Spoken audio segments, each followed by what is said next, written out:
Hey there, just a really quick but super important reminder.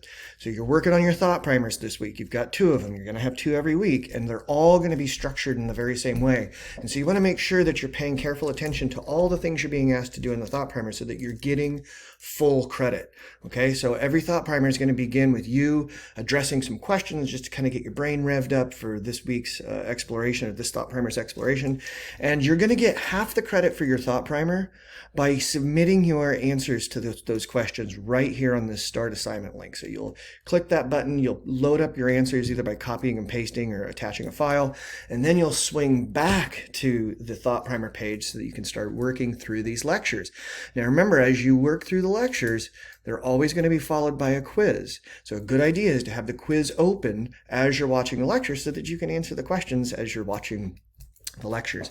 Same thing with the readings. Any reading you do is going to have a quiz associated with it. And so maybe have the quiz open as you're doing the reading so you can see what kinds of questions you're looking for answers to.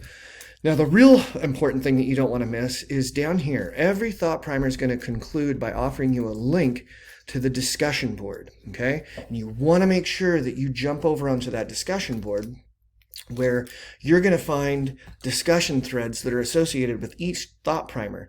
And you want to participate in those discussions in some way. Now, as I said to somebody earlier, I'm not looking for a minimum number of words. I'm not looking for a minimum number of posts, or I'm not requiring you to do anything except get into the conversation or start a conversation thread yourself. So you can see here for this week, we've got a couple of discussion threads related to thought primer number 1, a couple of discussion threads related to thought primer number 2, and then of course the questions about the course.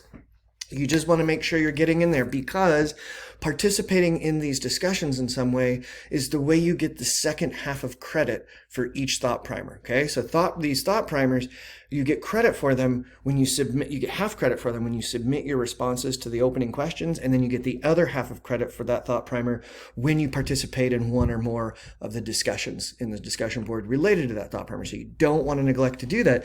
And remember that these discussions on the discussion board, they're going to go away for you to participate in on Sunday nights at 11:59 p.m. And we'll have a whole new set of discussions that then appear. So you want to make sure that you're jumping in there and you're getting into these discussions, and you're especially paying attention to the things that your classmates are writing, and tell them when they say something that you think is interesting, or that you have a different take on, or that you have an idea sort of related to what they've posted. But folks like when they throw their, the comments they throw up on the discussion board just don't disappear into the breeze. They, understandably like when other people chime in and say, hey, I heard you.